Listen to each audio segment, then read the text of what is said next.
apartment building. It was hit by a cruise missile just about 3 weeks ago. 3 people were killed. Another 7 people were injured. No clear target here. Very hard to understand why on earth you would bomb an area with ordinary people living in a simple apartment building. But that's why potentially the development of these Iranian weapons could be.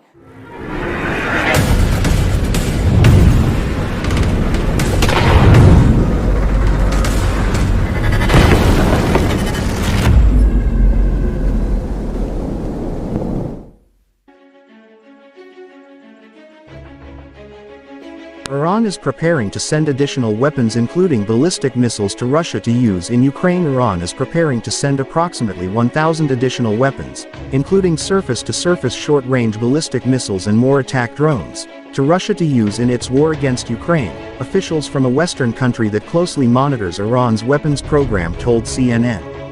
The shipment is being closely monitored because it would be the first instance of Iran sending advanced precision-guided missiles to Russia, which could give the Kremlin a substantial boost on the battlefield. The last shipment of weapons from Iran to Russia included about 450 drones, officials said, which the Russians have already used to deadly effect in Ukraine.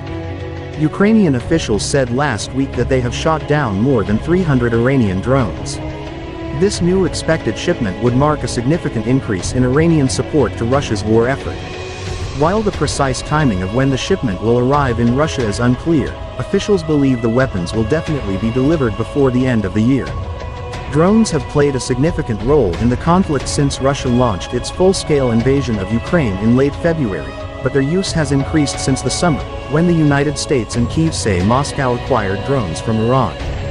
In recent weeks, these Iranian drones have been used to target critical energy infrastructure in Ukraine. The Iranian drones are known as a loitering munition because they are capable of circling for some time in an area identified as a potential target and only striking once an enemy asset is identified. They are small, portable and can be easily launched, but their main advantage is that they are hard to detect and can be fired from a distance. The U.S. has also alleged that Iran has sent military personnel to Crimea to assist Russian drone attacks on Ukrainian targets. Sending further Iranian weaponry to Russia is a move that will likely cause relations with the U.S. to further deteriorate. On Monday, the U.S. envoy to Iran Rob Malley said the Biden administration is not going to waste our time on talks to revive the nuclear deal if nothing's going to happen. Tehran's support for Russia in the Ukraine war and its crackdown on nationwide protests prompted by the death of 22-year-old Mahsa Amini in September have prompted the U.S. to impose further sanctions on Iran. Earlier this month, John Kirby, the communications coordinator at the National Security Council, said the presence of Iranian personnel was evidence of Tehran's direct engagement in the conflict. We can confirm that Russian military personnel that are based in Crimea have been piloting Iranian UAVs, using them to conduct strikes across Ukraine, including strikes against Kyiv, Kirby said, referring to unmanned aerial vehicles. Malley spoke out strongly against Iran supplying the drones on Monday. We know that those drones have been used to target civilians and civilian infrastructure. And we know that Iran, in the face of all of this evidence, keeps lying and denying that it's happening, Malley said. Massive attack. Ukraine says targeted by more than 50 missiles from Russia. The Ukrainian capital of Kyiv was rocked by a series of blasts on Monday, resulting in widespread blackouts. Witnesses in Kyiv told Reuters that the city was attacked with 5 to 7 missile strikes, amid similar reports from places in northern, eastern and central parts of the country. In the past few weeks, the Russian forces have increased the intensity of their attacks. Missile attacks have become quite common, and they have been targeting various parts of Ukraine after the Defense Ministry blamed the resistance forces for causing damage to a key bridge in Crimea. According to witness accounts reported by AFP, smoke could be seen rising from various affected buildings in the country's capital, and it resulted in blackouts across Kyiv. The mayor Vitaly Klitschko posted on Telegram that the blasts knocked out electricity and water in parts of Kyiv. An area of Kyiv is without electricity and certain areas without water following Russian strikes. The tensions between the two countries were stoked once again after Ukraine was blamed of conducting a drone strike on the Russian fleet on the Black Sea. The Defense Ministry spokesperson criticized Ukraine for the attacks and even shared videos documenting the attacks. Blasts were also reported in Kharkiv, Cherkasy and Zaporizhia. Ihor Terekov posted on Telegram that 2 missiles targeted a critical infrastructure facility in the city of Kharkiv. Russian losers continue waging war on civilian facilities, Andriy Yermak, President Volodymyr Zelensky's chief of staff, wrote in messaging app Telegram just hours after the missile attacks. Ukraine says power and water supply across the country has been badly hit after Russia launched more than 50 missiles targeting critical facilities. In the capital Kyiv, 80% of residents were without water, and about 350,000 apartments had no electricity, Mayor Vitaly Klitschko said. In the northeastern city of Kharkiv, energy facilities were hit. The strikes come after Russia blamed Ukraine for a drone attack on its Black Sea Fleet in the annexed Crimea.